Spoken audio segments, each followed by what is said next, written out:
There's the big board, the 20 electoral votes from the state of Pennsylvania. We just got new metrics in. Donald J. Trump is the president of the United States elect.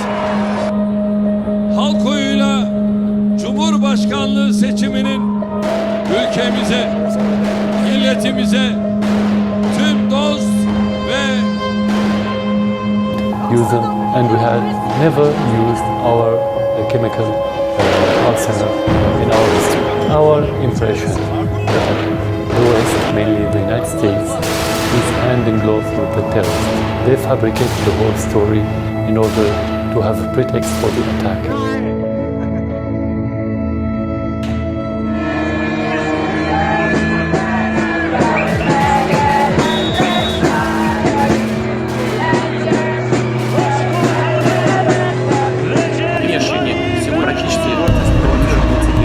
Geplant hatten, um unsere Ökonomie in den letzten 20 Jahren zu diversifizieren. Trotz des Einschubs, sécurité et qui s'attaque à ce qu'on appelle les multiples vols, c'est-à-dire les lieux de regroupement de la population, que ce soit à l'occasion de feux d'artifice, de bals populaires comme à l'occasion de la fête nationale, mais également de concerts, de terrasses de café. Tout cela, effectivement, sont des cibles potentielles, mais encore une fois, on sait qu'il va y avoir d'autres attentats qui sont commis sur notre territoire.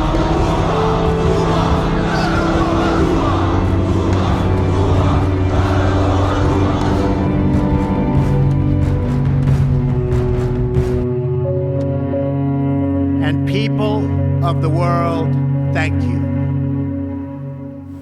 So, a very warm welcome to this event. The University of Applied Arts not only hosts the Austrian Venice Biennale archive, but also organizes every year, and this is the 5th edition, Biennale panel. This year on a very timely topic, so timely that even the intro seems to be quite old or not really new. This is our times. We cannot look and act as quick as the wheel of disintegration and disruption is running.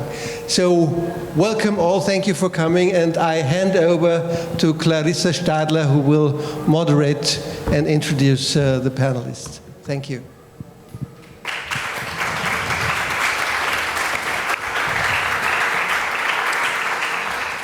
Thank you, Gerald.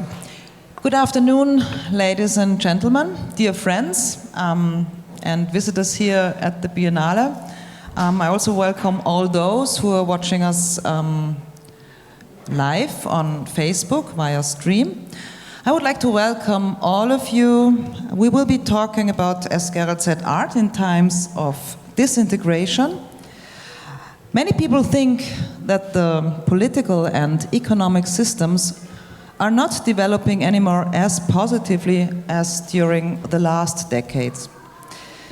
This can not only be seen on a global or societal level, but also in individual and private situations. And this applies not only to the so-called Western world, but also to emerging and developing countries. Growth and well-being do not increase in the same way as until recently. And therefore, the feeling of insecurity and threat is increasing. Digitalization and robotics, we will talk about that later on, might lead to massive loss of jobs and create existential stress, anxiety, and aggression. Some critics say that artificial intelligence and genetic engineering even question the role of humans. The standards of human rights, we have seen that in this video also, democracy and freedom seem to be in danger, even where they seemed to be secured. Last year's and this year's elections results came as a big surprise to many. Donald Trump, the Brexit, and recently Turkey's shift towards dictatorship, all these changes much, and it might endanger worldwide stability. But I think all this you know already. The question is, What role do the arts and science play in this complex and difficult situation? And which strategies are beneficial and what efforts should be made? May I suggest that we try to analyze the status quo of the art first, find out where art stands today, and then move towards the challenges of the future. I'm pleased to introduce to you the participants of this panel. I start to my left is Gerald Becker, Professor and Dean of the School of the Arts, Columbia University, New York, USA. Very warm welcome.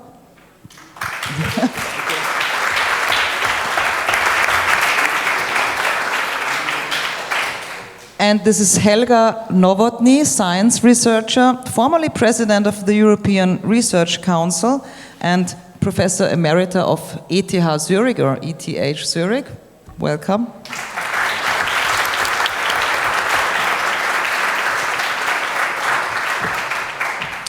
And Erwin Wurm, artist, formerly professor at the University of Applied Arts in Vienna, and he represents this year's Austrian contribution to the Biennale, together with Brigitte Kowanz, who cannot be here today. Gerald Bast, you have heard already, he is the president of the University of Applied Arts in Vienna. Well, as we said in the introduction, in Europe, right-wing populist parties are on the rise. Turkey is shifting towards dictatorship, one could say, and Trump likes to rule with executive decrees, and as Gerald said, this is a very quick movement, so quick that we cannot really update it. The most recent case of the dismission of the FBI chief is only the most recent example for that. The question is, and I would like to ask Erwin Wurm first, should artists react in such a political environment? And if at all, how should they do that? Good afternoon. Well, you know, it's a question. I am one artist. I'm not all the artists, and you should. Every artist has another opinion on this. Many say, I do not want to interfere. I do not want to be connected. I do not want to be connected at all with politics. And I remember in the 60s and 70s, people said, artists are maybe the better politicians. This was really stupidity, because the system itself corrupts everybody, I think. Democracy also corrupts everybody, because politicians have to be voted again, and that makes them corrupt, because they have to do what the voters want, and they mostly do this, and that's the reason why it looks like it looks at the moment, one of the reasons. So what is your personal opinion towards this? Or would you say that, would you see your work as a political comment, or? Sure, no? I consider myself a political thinking man. I'm not making specifically politic art, but I make political comments, because my theme is my time and our time and our world, and politics, of course, is an important part of this, the most important part, let's say.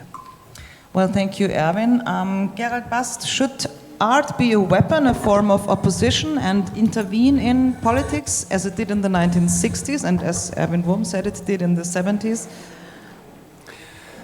Well, if the ability of thinking, the ability of arguing, the ability of reflecting the status quo and questioning the status quo is a weapon, I would say yes. And this could be a weapon, an intellectual weapon, which is needed at any time.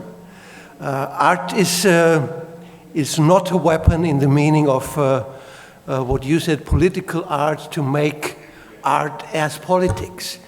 I think we must not demand artists to make political art as political propaganda or activism. But on the other hand, I deeply believe that artists, as they are acting in the public sphere, as anybody who is acting in the public sphere, is connected to society, is working, and especially the artists are working in terms of connection to social issues, to the social status quo. So this is kind of being political, as anybody who is acting in the public sphere in some way political. This is what I mean. Art could be a weapon, but not in the very militant meaning. Carol Becker, I would like to ask you, confront you with a citation of this year's director of the Biennale, Christine Marcel.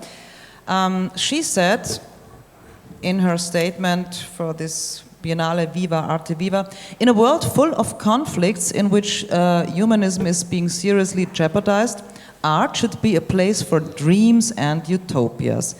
What do you think? Is it the times for dreams? You know, I've been an educator for a long time, and as many people here at this who are speaking, and I've worked with many young artists, and I never, ever believe that we should tell artists what to do at all. Nor do I ever think there's one way to be an artist. There's so many ways. If you think about all the work that we really love and the work that we really cherish, then the spectrum of what artists have accomplished in historical terms. Art memorializes history. It shows the conflict of present situation. It reveals the unconscious. It reveals dreams. It's one of the things that art can do. It can connect the viewer with his or her own dreams. So it has this capacity to be completely fluid, and it can be completely playful, as we can see with Erwin's work as well, that there's a playfulness that people gravitate to and really want to manifest. But art is, and I agree with everyone, artists separate from the work, live in history. So any manifestation of their subjectivity as it's put out into the world is going to in some way reflect a historical moment. You can't live outside your own historical moment, no matter how hard you might want to, or you might try to. So I never am prescriptive. I think that the statement about the Biennale is a wonderful statement, but I wouldn't extract just that idea that art should be about dreams, because the work of the Biennale, if you've been through the Arsenale, and if you've been through this pavilion, there's so many kinds of work. There's just such a multiplicity of work that we're able to see, and artists working in so many different ways. And I think this Biennale is interesting because Christine is stressing process, that I think she's very interested in what it means to make work, not just the object, but what does it mean to give yourself over to the making of art? And is that an action? What does that say about the time that we're so interested in that? So I'm just going to stop there. Thank you. Well, it is striking. I don't know if all of you know already, but the Golden Leo, the prize of the Biennale, was given to Anne Imhof in the German pavilion. And this means that performance art is very important at the moment. And I think we can see a sort of revival of performance art for some years now. I would like to ask all of you here at the panel, is this revival of performance art related to the political situation, or is it just fashionable? I think performance art satisfies a very latent and deep-seated need of getting into contact with the audience and with society. And this is a need that is felt on the part of science and scientists just as much as among artists and the audience. And performance art is one form in which artists can engage. And having observed the way how scientists respond to this need, I can only say artists have an advantage, because they can be much more open in inviting the public. Playfulness has been mentioned, forms of engagement in contesting the world as it is, contesting the status quo. While for scientists, there are many more constraints around it. We have a movement which is called citizen science, where ordinary lay people are engaging in research in the research process. But nevertheless, the methods are set by scientists, and there are many more constraints that artists don't have. But perhaps permit me to answer also the question about the role of art in these times. And indeed, we live in very tumultuous times right now. But I don't think we can delegate anything to artists to protest more than the rest of us. We are all challenged to engage and to stand up. And I just recently was in Berkeley, and people in Berkeley, California is different from the rest of the US, certainly, but people talk about resistance. But it's not just the people on campus, it's a very widespread feeling. We, as civil society, we have to stand up and to do something. And so I would warn about delegating this to artists. Artists can help us because they are in the position of challenging assumptions, of questioning, of engaging in this playful way, of making things to be contested. This is something scientists cannot afford to do. But we need you therefore, but there need to be many more alliances.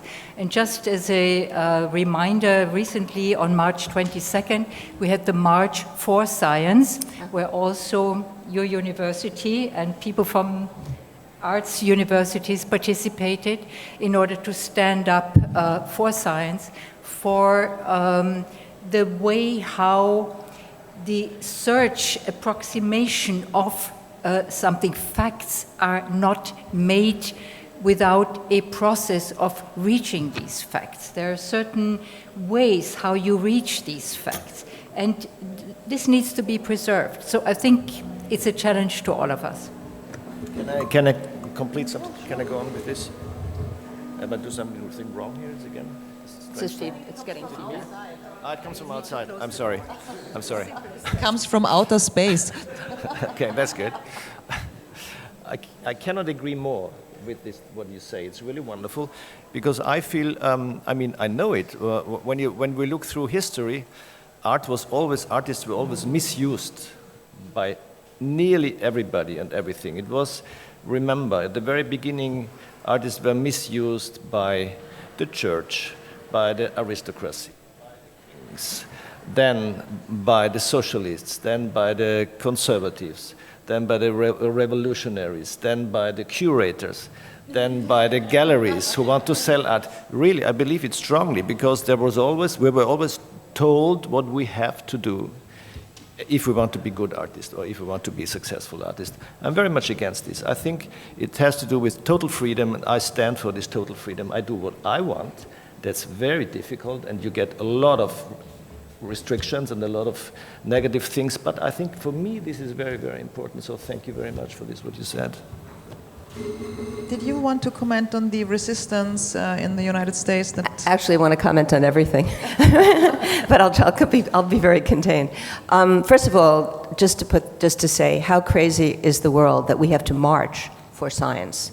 How crazy that we have reached a point where people have to show their support for science, as if this weren't a given in the 21st century. That's insane. So that tells you something about the world we're in, that would even be necessary. It's wild to me. And science also, to your point, has to verify the world or explain the world. Artists really can create their own world, but if you're a responsible scientist, you really can't do that. But we see more and more of this tremendous relationship between art and science and the whole concept of research, which we can talk about or not talk about. But that I see among all young artists, their interest in this idea of research, because artists research just like scientists do, and the outcome is different. But they do it now, maybe not in 10 years anymore. I remember in the past, there were always these obligations what artists have to do to be on time. But this changes every 5 or 10 years. Remember, institutional critics was so important, was the main thing. Where is it now? No, I wasn't saying that artists should do research. I was just saying they are doing research. No, I am not should. Forget should. I don't work in the conditional at all. At all. But I wanted to say one other thing about resistance, because there is this movement in America right now of resistance. And because we are dumbfounded by the presidency. I mean, I wrote this piece called Sleepless in America, I was telling Gerald, which is about everyone waking up in the middle of the night and looking on their phone, hopeful that something has happened that will bring down this government. But nobody can sleep anymore because there's so much anxiety. And now we're all sleep deprived, and so you have wild Americans who haven't had enough sleep everywhere. But resistance is growing, and it's happening on every sphere that's being attacked. And it is coming this way, grassroots. And that is exciting to see it. I mean, where that will take us, I'm not sure. But it's been happening for a long time in America. This is not new. So it's been happening really for the last 10 years, this growing, especially among young people, this growing sense of disenfranchisement and anger about that. Gerald, we learned that in the United States there is a big resistance among art and science. How do students at your university in Vienna see themselves? Are they in strong opposition, or are they just career-minded and try to become rich and famous representatives of the next generation of Siegerkunst? Well, I will answer to that, and I have a quote of a graduate of this university. But first I want to answer to this question of performance. Is performance up to date now? Is modern? I always have a little problem with these little boxes. This is performance art, this is painting, this is this part and this part. These are all constructions made by art historians or curators or gallerists. It is art.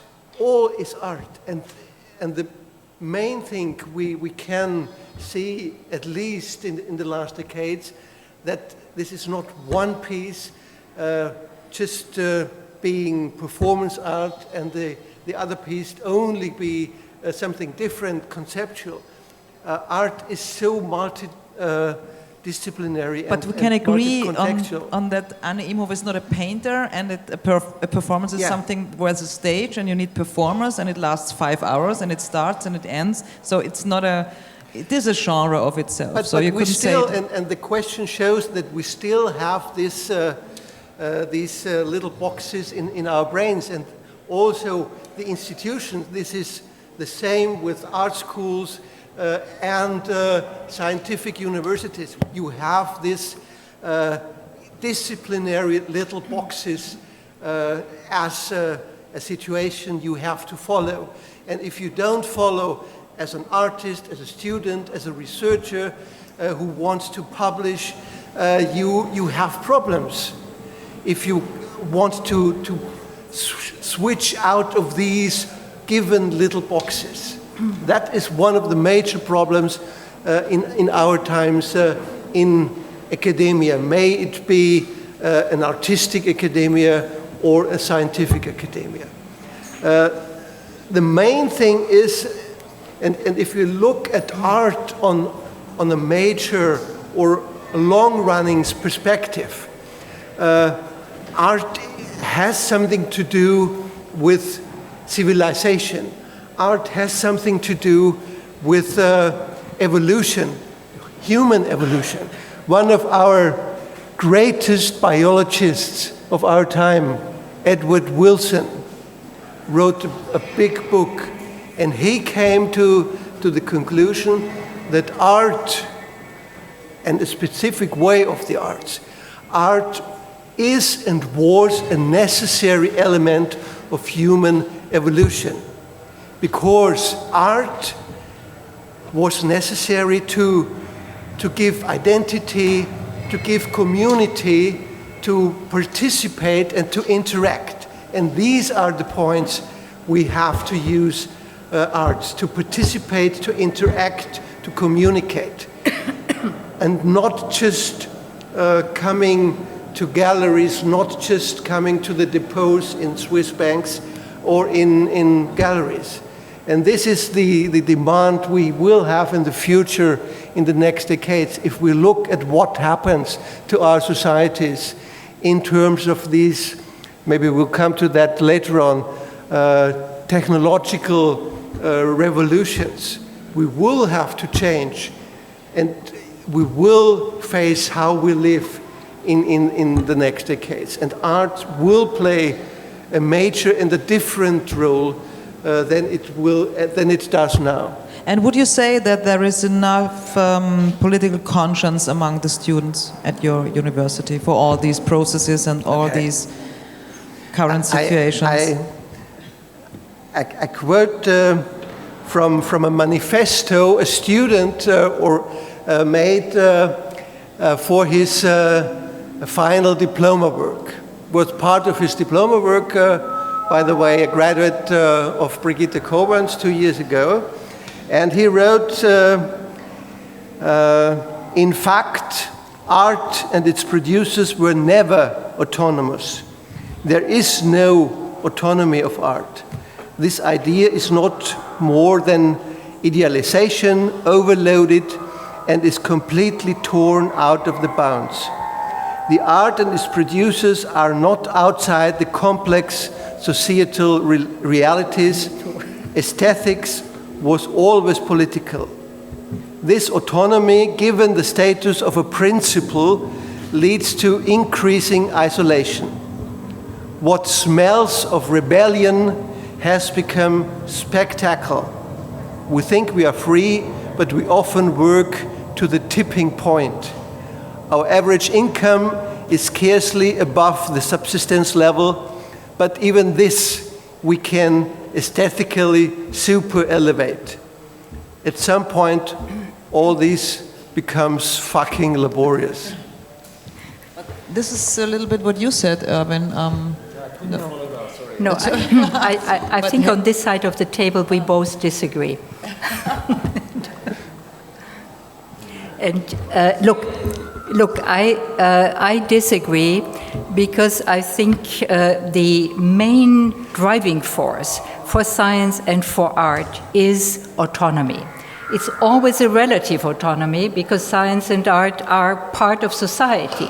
So there are constraints, and this needs to be acknowledged. And sometimes the constraints are stronger and sometimes less, and there are strategies to deal with it. But autonomy is the very mainspring of having original ideas, of seeing the world in a different light, of questioning the status quo, of making something that did not exist before. And this is what science and what art do. And by getting it across to society, you make society also adopt a different way of seeing, a different way of making. Sorry? Yeah, sure.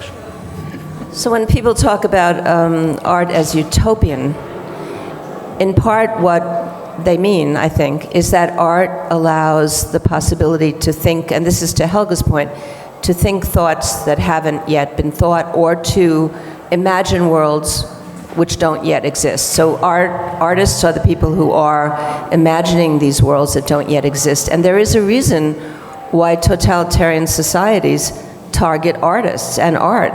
And that reason is that there's an autonomy of thought and a freedom of thought that does not sync up with a society that desires to control every aspect of a human's life. So the first thing that first thing that totalitarian societies try to damp down is the freedom of artists, writers, thinkers, and lock them up because they are so threatening in their ability to generate new ideas and to not be controlled by the government. So in that sense, there's an enormous power in the imagination which is manifested in art. And in fact, if you wanted to look at the health of society, you could look at how free artists are in different societies, and you would know an enormous amount about the state of those societies just by looking. And here we have so many artists represented from all over the world. If you go to the Arsenale and here in this building, and some of those societies are very repressive societies where you cannot have an independent thought without being arrested and locked up, and this is why you have so much diaspora among artists. So I think it's important to not ever underestimate how powerful it is to have an original thought. Can I add something to this? I have a very good friend, he's a very famous filmmaker, Michel Hanukkah, and he says, this is always very loud and clear, he believes that the Western world is so sick that nothing can come out revolutionary and good. He speaks about film. And he looks to countries like Iran and Iraq, and he thinks that they are making the good films now. So means society under repression. Exactly, yeah. exactly. But they can't show them there. Sorry? They can't show them there. Can't show them there, true. Which is what I'm saying. I mean, it's not that the ideas aren't there. I think that, as we all know historically, amazing ideas come out of an attempt to squash down ideas, but can you actually show them? Or do you want to control people's minds so much that you don't show them? We know that you cannot show them, So but still, that's really what I'm talking about. Yeah. So, but this would mean that, for example, now in Turkey, we can expect yes, we're seeing it in Turkey. We're seeing it now. Artists are being arrested in Turkey. Writers have been being arrested in Turkey for years now. And artists are being locked up for painting, actually for making paintings, which represent soldiers destroying buildings that have Turkish flags on them. There's an artist who's gone to jail for 2 years for that. So that's how scary artists can be to a society, that they feel they have to lock them up. Yeah, exactly. But it's exactly what I wanted to say. What we are doing now is we create a system because we think this system produces great art. So either we need the total freedom or we need the repression to create good artists. But for my understanding, it's total nonsense, because you can make bad art and good art under repression, and bad art and good art in a very big freedom. So. Well, that's what I said before. The only point I was making is that just to acknowledge that we look to art and we look to artists because we know that, good or bad, artists are often working from their own imagination. And that imagination has enormous range and potentiality. Whether or not it manifests well as art, that's another question. Let me just add one little story here. It's a famous story that from a famous Chinese, very brutal emperor. And there was one of these free spirits, a wise man who was writing poetry in those days. And then the emperor gets so upset by this guy writing poetry that he summons the poet to the court. And the poet comes and he has one sheet of paper and he gives it to the emperor and says, "You are the mightiest man on earth. Look at what I bring to you. It's a sheet of paper and there are 4 lines written on it. What is it that makes you tremble in front of these 4 lines?" End of the story. This is really a good story, and I want to continue. We all know about the movement in Hong Kong, the Occupy Central, which was led a movement against the authoritarian regime in Hong Kong, led by artists. And there I learned a wonderful thing, which is showing the strength of the arts. You maybe know the yellow umbrella. An artist made a big sculpture of yellow paper, having a yellow umbrella in his hand. This umbrella became the symbol of the movement. Then a sign you can stick on your clothes to simplify it. And then an artist told me that this went even further. There was a big celebration at one of the major universities in Hong Kong, and nobody was allowed to enter the celebration hall who had anything yellow on his or her body. So from the symbol of a sculpture, we went to just the color. So the imagination, the visual image of something had transposed to something which has an enormous emotional power. And I think it's not by chance that in all times and in all situations where dictatorships wanted to have impact in a societal situation, the first groups in the society who suffer from repressive situations are artists and people who have a certain intellectual power. Thank so you. Art is dangerous. Thank you, Gerald, for this. And I would slowly want to switch from the political challenges that art and sciences have towards the technological challenges of the future. And I suggest that we show the second video now.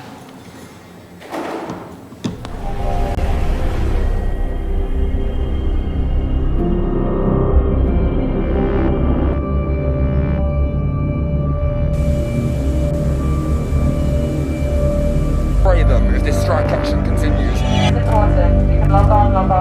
Response and a counter proposal. We'll see how that goes down. A lot of business by having workers close to the assembly line, to a massive canteen, and if they eat fast enough, they'll grab a nap back at their spot on the line.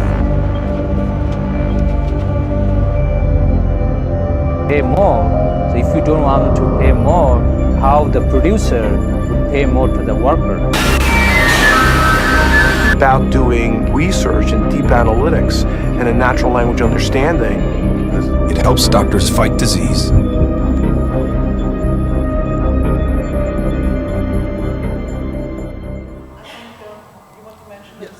Yeah, this was, by the way, a film by Chin Chin, a group of graduates of University of Applied Arts. And the first movie also was a film by a graduate, Tatya Shirtlache, a Georgian native now teaching at our school. So some people say that disintegration, and that's what we are talking about today, comes from a fragmenting world and from a fragmenting society. It says that the gap between rich and poor grows bigger and larger, and that also a new gap emerges now. And it's the gap between those who work and those who don't. Some critics even say it's the growing digitalization that might create a new useless class. That's a term used by Yuval Noah Harari. Maybe some of you have read his book Homo Deus. He predicts if current trends continue, there will be a class of the techno super rich, the so-called masters of the data universe. So Helga Novotny, on this panel here, you are probably the person that has experienced the most technological transformations. How do you assess the current situation? We should remember that the question, how shall we work and who will have work, is a very old one. It was already there during the Industrial Revolution, because unemployment was a tremendous blow to people and their families. And we see this question coming up again and again. In the 60s, we had already the question, will automation kill all the jobs? So it's nothing new, which does not mean that it's an irrelevant question. It's a very relevant question. And let me just go back very briefly to the 1930s, when John Maynard Keynes, famous economist at the time, was invited by a student club in Madrid to speak on a topic he wanted. 1930 was amid the years of the Depression. Everyone expected this famous economist to come up with some recipe, you know, what can we do in these years of depression? No, instead he spoke about what will life be like for our grandchildren 100 years from now. And he made predictions. Economists sometimes make predictions. And for 100 years it's easier than for the next 10 years. So by and large, he was right in saying, you know, people will be better off. He only spoke about the developed world. The rest of the world did not concern him. But he made one interesting prediction. He said in the year 2030, on average, we will only work 3 hours per day. And we are not there as yet, but 2030 is pretty close. And what I see is through digitalization, through automation, which is progressing at a very, very rapid pace, we will be confronted with the problem. Now, for Keynes, it was a moral problem. He was wondering, what can we do if people have so much time? Will they just go to the pub and, get drunk? Or what can we do in order to give meaning to their lives? Now, we have another problem, and that is the problem how and who will pay for people's rent and for, those who will not have work in order to survive and have a decent life. So this is part of the problem, and right now no one has an answer to it. We are discussing basic income for everyone. It's one idea that keeps coming up again and again, but in order to make it work, you need really a broad consensus. It's not one country that can introduce it. This would never work. And I feel, it opens up also opportunities. It's not only a threat. Yes, there is a threat to it, and we can come up with all kinds of scenarios that make us shudder. But we also have opportunities in terms of opening up time for arts, for bringing people to do things that give meaning to their life and to invite them to create meaning for their life. Thank you, Helga. Before I turn to Gerald Bast, I would like to ask Carol Becker. My impression is that we are not developing towards working only 3 hours a day, but we are working all the time, day and night. And you wrote an interesting essay titled "Technology is Destroying Our Inner Lives," in which you complain about this intrusion by internet programs into your privacy and into your thinking. You say writers and artists must have solitude and time to think. So what does being always on do to our human condition? Yeah, I mean, this is very dear to my heart because it all terrifies me. I mean, the colonization of my imagination or my brain by constant stimulation just feels like the end of thinking and the end of generating new ideas, because in order to generate new ideas, you need a certain amount of... Oh, someone's calling us. You need a certain amount of psychic space. How do we create psychic space in a world where we're living in information overload? It's very difficult to drop out. One of the great things about being in Europe, for me right now, is that we're 6 hours ahead of New York. So I get a few hours in the morning before my work life starts calling me on my phone, and starts sending emails. So there's a little respite. And if you go to Asia, just keep going. It gets better and better. You could sort of almost. And when I came to New York, back to New York, I was shocked that nobody stopped, even on the weekends. Like, you get emails from people about work at 10 and 11 o'clock Saturday night.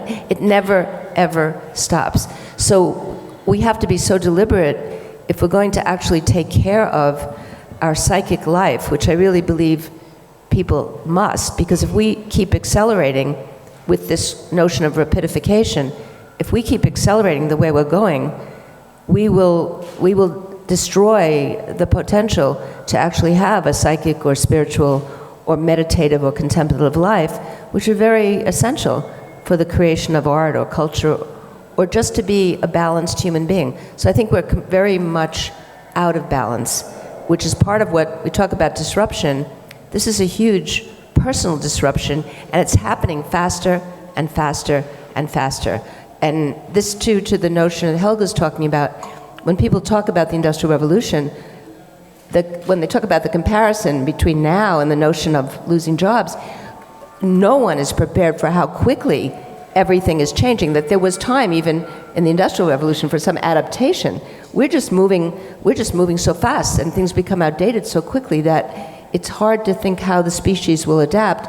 And I throw into that mix the notion of robotics, and that humans are creating a species that will have the potential to take over a lot of what we do. So I think these are things which, in one hand, they're very terrifying to me.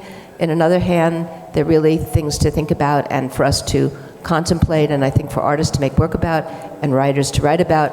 But if we all just slow down, if we can figure out how to do that or to drop out, I think we would create a lot of mental health. turning back to the social and economic issues, Gerald, Bast, this June you will launch a major exhibition initiative. What will be the key questions there to be addressed? I mean, has the age of cyborg already begun? Well, the cyborg is also not a new idea. So we had cyborg ideas in the 1950s, 1960s, or even before that in utopian literature at the beginning of the 20th century. So, but what is new now, and I agree with you that we all times in the history from first industrial revolution on, we had this fear that we will run out of labor or of human work.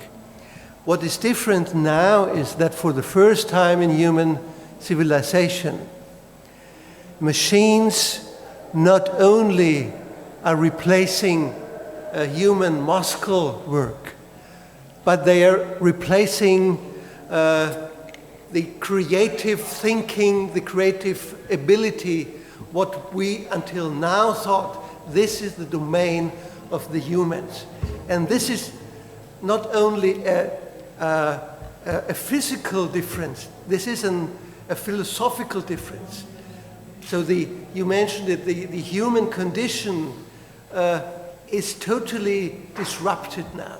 What is the human condition in a world which is not anymore in a line where the man has the steering wheel of the civilization and not even can think about that he or she has the steering wheel. This is the very difference.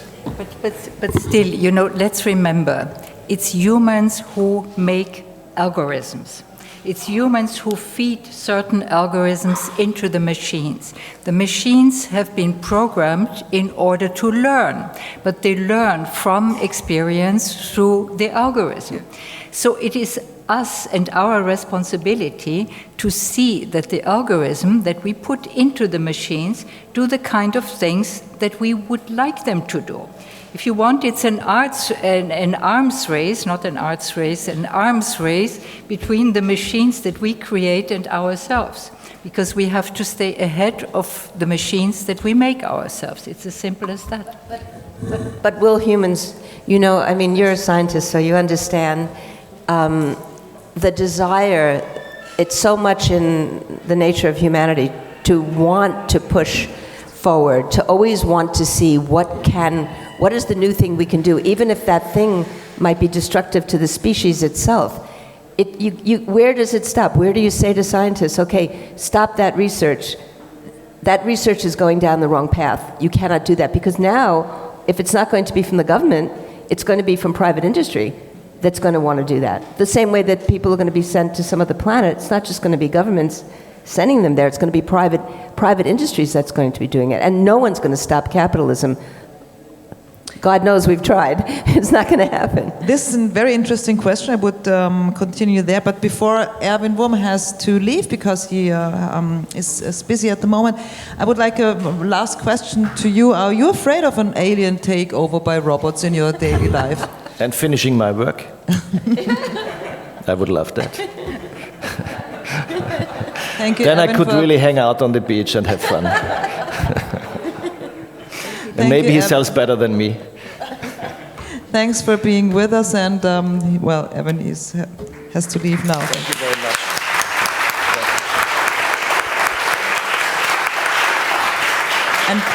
And I would like to continue where I disrupted you now. It is really interesting because it is an economic question, and it is also a very old question.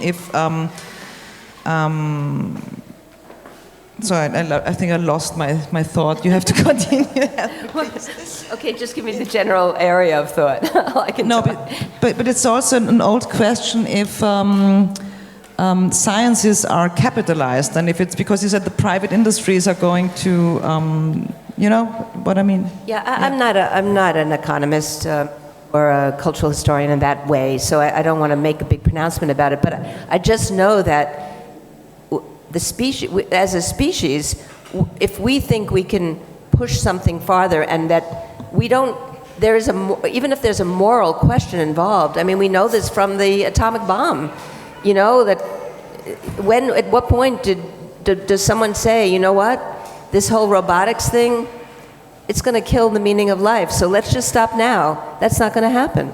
No one's going to put those brakes on, and I don't know where that would even come from. It's not going to come from a private industry, that's for sure, because whoever can get somebody to Mars first, they're going to want to do it, whether that's a good idea or a bad idea. Or let's just let this whole planet be destroyed because we have another planet over there that we can get to. So we don't care anymore if we take care of this one. That's a scary thought to me, but that is what we do. We're a very odd species that we are willing to even risk destroying our own planet, our own home for capital gain. What a weird species is that we're willing to destroy our home. And my government is right there, right now, cutting all progressive actions for climate change and to protect the environment. They're just throwing it out the window as if these people who are doing that didn't have families, didn't have children, didn't have grandchildren, didn't care at all about the future. We're watching it happening right now. So we're not a great species in terms of thinking in terms of the long term. Helga Novotny, in history there have always been cultural pessimistic voices concerning the technological developments. I think that was me, the cultural pessimistic voice. This is why I'm asking Helga now. Also in philosophy, as for example Marcuse, and one accusation was that science has aligned itself with capitalism.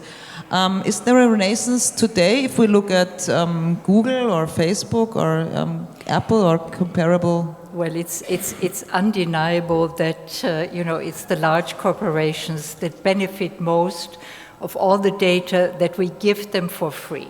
We give them for free, so there's also human agency involved in that. But then there is something else that has not been mentioned, and this is government. And we vote, we elect a government. So in some sense, we are also responsible for the government we get, even if we don't like the outcome. I'm not taking responsibility for Trump. No, I'm not taking responsibility.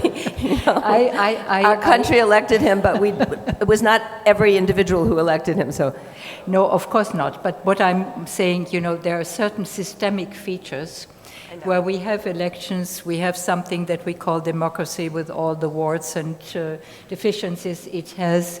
We fight all here in the room against populism, but populism exists and so on. But where could the breaks come from? One break obviously must come from governments through regulation. Unless you regulate the industry, you have a wild capitalistic industry that does whatever, and this is the only criteria, is best for their stakeholders. And therefore, regulation, be it in terms of the environment, in climate, in terms of work, security, etc., our whole entire life needs some kind of regulation that must come from government. Now, part of the problem is that we live in a global world. So what you can do in one country, runs against what another country does not do. You have the transnational corporations that cross borders, etc. So it's a problem, but I would not give up on it. I would not say the species is doomed, but we have to work better and more to get the kind of regulation. And the other break that I think needs to be put in place, and this is where I come back to arts and science. These are these emergent technologies, things that are happening right now, and no one has an idea as yet what the outcome will be. Yeah, we can sense the direction, it goes into machine learning, it goes into more automation, but no one knows precisely how it will work out. And this is where I think it would be very good to create spaces, and you have alluded to that. We need more experimental spaces in our universities, in our society, where scientists and artists can interact at this very early phase where the technology, you know, if you go back in the history of technology, it's amazing how many different directions a technology could have taken. And it's, you know, starting with the car, with electricity, you name it. You always had more possibilities at the very beginning, and then some kind of, in the technical term, is lock-in. You know, and then you take one trajectory, and it's very difficult to get out of it again. It's like, you know, the QWERTY keyboard that we use on the typewriters that we now have on the computers. It's not the optimal system, but it's a lock-in technological system. And once it's there, it's very difficult to overthrow. So we need to open up this experimental space to discuss and to make also the scientists and researchers aware there are different directions in which these emerging technologies could go.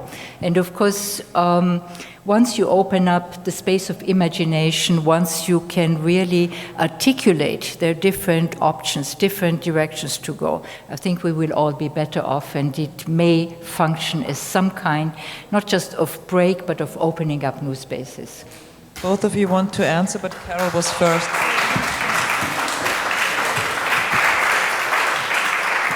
So I would hate to be the dystopian thinker, or labeled as the dystopian thinker. So I want to say something also about education, because I've devoted my whole life to that, and to educating the next generations, and to creating experimental environments in art schools. So I am very much the believer that the only solution, I agree totally with everything, Helga, that you've just said, absolutely, and also with Gerald, because we really need, I mean, what educators are about, I hope, is the development of the consciousness. And when I say that we didn't vote for Trump, or I didn't vote for Trump, where we might have failed in our country anyway is in terms of education. That people really, it's hard to think, and it takes a rigorous process to actually think through a complicated problem. But yet that really is the only hope, I think, is that people learn how to think so that they can think through these issues, because these issues are not simple. And people hope that are simple solutions, and are sold the notion that there are simple solutions when there are not. And that gets us into a lot of trouble. But the notion also, and Gerald talked about this earlier, the really big issues that we're all facing are not going to be solved by any one discipline. They're only going to be solved when multiple disciplines come together and work together. And that's where institutions can really get in the way, as opposed to facilitating, because we've built them, we humans have built institutions to be so specific to each discipline that it's not easy, even for young people, to work across disciplines. Like, you have to fight to get your colleagues sometimes to let somebody who's working in this area to also be able to work in that area, because people have made their careers and they've built the structures to reflect their own interests of keeping everything in these boxes, as you say. And this is keeping us and keeping our own institutions from being as progressive as they could be. So I agree with both of you on this.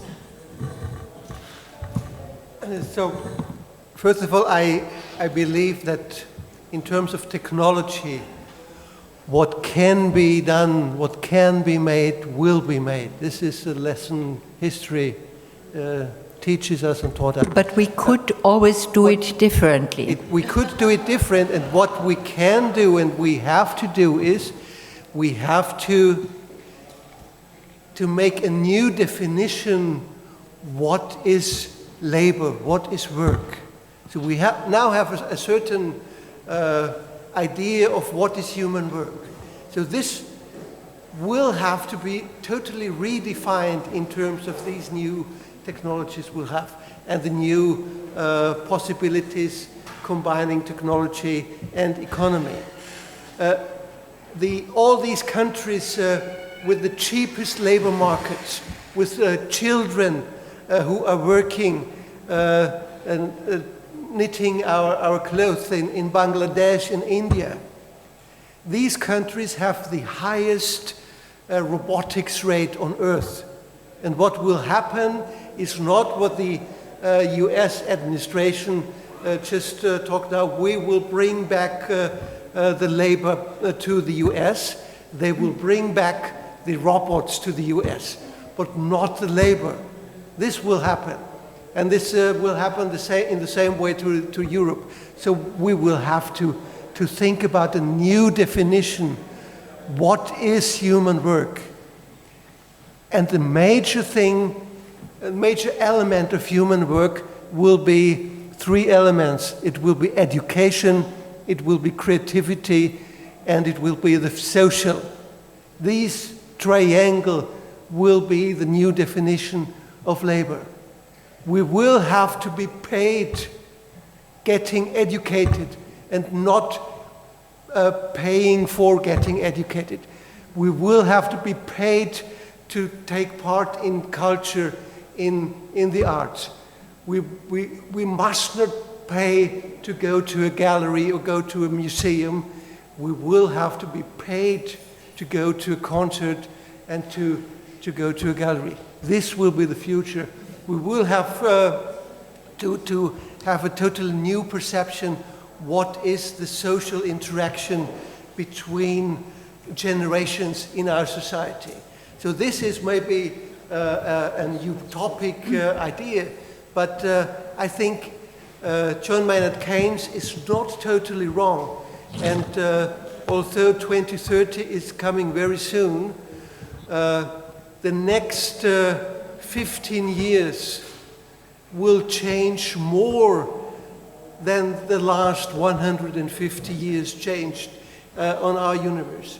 So in this way, I'm totally optimistic from my ground that we can have an impact, but we will have to focus in education and especially at the universities. What you said, we have to merge knowledge. We have to build bridges between the towers of knowledge. Of course, we still and we will have the need of people going into the depths of knowledge, no doubt. But what we forgot in the last decades is building bridges between these towers. We now have the situation that every 12 seconds a scientific article is published. And there are more than, I think, 30,000 peer-reviewed journals on this planet. All looking at, just one sentence, all looking at the discipline and the sub-discipline. And what you both said is there is a need of going between the disciplines, and I'm really proud to announce that the University of Applied Arts is going in this direction by launching a new study program next academic year, which will bring this cross-disciplinary strategies as an aim for young people, a professional aim in a very broad way to impact the future of our society. So that's interesting, because now we have three good positions and point of views. We have optimistic, pessimistic, and realistic. And I would like to ask the public. I would like to ask you if you would like to comment on this. Clarissa, can I still say something about the topic that Gerald brought up? You know, the future of work. And for me, the future of work is very much connected to something that you as artists are very familiar with. It is about making. Making what? An object. What are you making? And that's work. In which context are you making something? Then who is making it? And since collaboration is a very important part of our world, and it will increase in the future, partly with machines and partly with other humans. So who is making it and with whom? And the third dimension is making for whom. And here it is about bringing together for whom, trying to build a better world and making together a better world. So this would be my answer to thinking about the future of work, to ground it in the concept of making that you are familiar with. Thank you, Helga Novotny. Would you like to comment on this, or do you have any questions? Yes, please. Maybe ladies first, and then gentlemen in the last row. I don't know if there's time for 2 questions, but I'll just shoot just very quickly off the top of my head. Who would be paying for my education in the future? And and the second, maybe, you know, I don't know how much time we have to continue the discussion, but I remember a lot of your writing, Carol, sort of about you know, identities in this sort of post-national and transnational world, which sort of links to biennial culture. And just if you could touch a little bit on, you know, relating to politics and technology, all of you, how in the age of the internet, and where, you know, there's this like wide sort of uncharted landscape, which is the internet, how identity and identity politics change. Thank you. So was that a question, or was that the you want an additional lecture, so to say?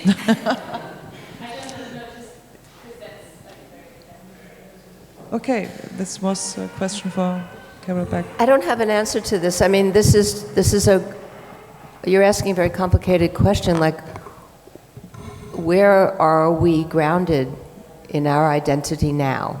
How do we think about ourselves now? You know, so many boundaries are gone. I'm not somebody who participates in the internet in these ways myself. You know, I'm not on Facebook, I don't do these things, partly just because I'm trying to hide, basically. I'm trying to have a private life, and I have a very public life as well, so on the other side, when I'm not having a public life, I'm trying to have a private life. But I think the disembodiedness of that world is part of what we're trying to address for the future, I think, that generations are living in a relating outside the physical body, you know, and across national geographical boundaries with this fluidity and outside of time as we've known it. So I think I don't have any answer to this. It just complicates where someone can stand and feel grounded in their choices about their life and the work, and what are the, you know, what set of moral, ethical principles is one forming their life around? I think that is a really difficult question, and I don't envy younger generations the difficulty of trying to figure that out. In one hand, it's very liberating, but on the other hand, it's very disorienting. Even as you know, the way people meet each other, the way people end up married, everything is so disembodied, and then people have to actually, we still have these physical bodies, and we still have to come together in these physical bodies and figure out how to negotiate when we've been living in this sort of dematerialized situation. So I'm just going to stop there because it's a whole other book, you know, to write. There was a second question upstairs. Yeah. Thank you for that very interesting discussion, and I'm tempted to follow actually Helga Novotny's suggestion that there is human agency in the end that decides on robotics and on the resources and everything. But I think there are two major stakeholders that probably are not in the picture right now, that are the multinationals in combination with the stock markets, which are machine-driven as well and algorithm-driven. And there is the military that is a basic for research. I think, especially in the States, a lot of money goes through the military machine. And if this is the human agency, I think we could not be so optimistic, actually, that we are in charge or empowered to regulate the process. It's not about optimism or pessimism. It's about a realistic assessment of both the threats and the opportunities that are there. But once you give up human agency and the belief in human agency, you're thrown into an entirely deterministic world where you will just be eliminated and go under. So I think it is very important to uphold this belief that in human agency, we are still capable of contributing to the world in which we live and to change it towards the better. Yes, I think there's one. Are you? Yeah. Okay. Yeah.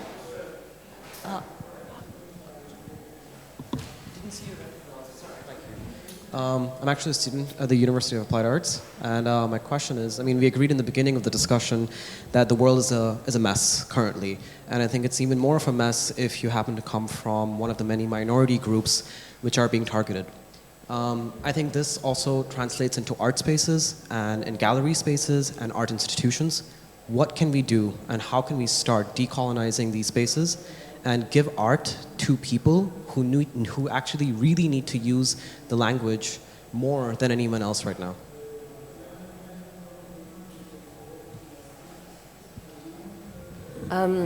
There's so many parts also to your question.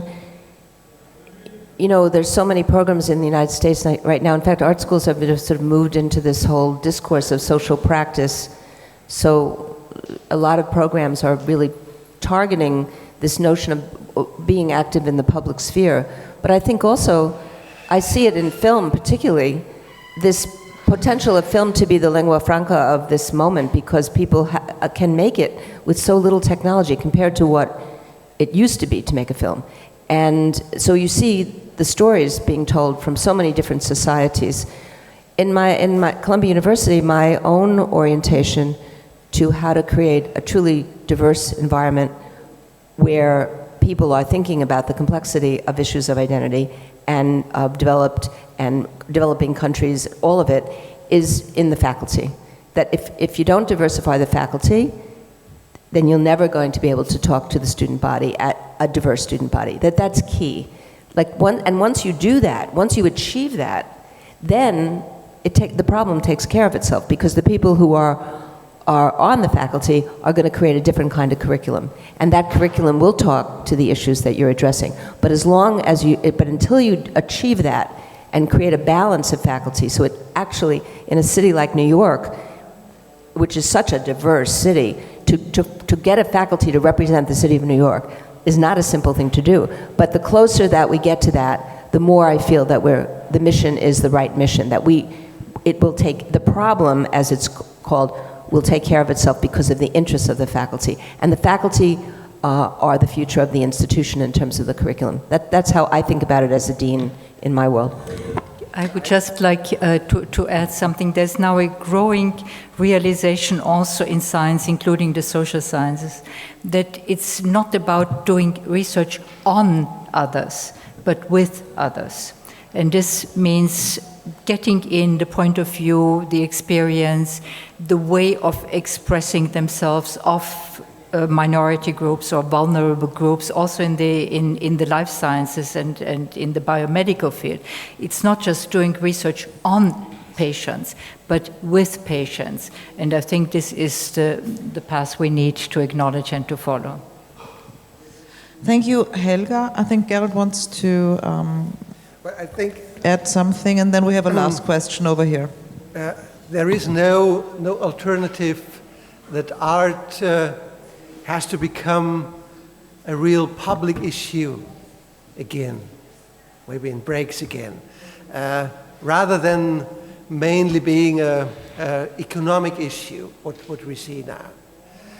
If we enter this pavilion, which is said to be only about the arts, only about artists, if we enter this pavilion, the first room, we find a work where, and this is the total opposite what you said, where refugees are kind of exhibited.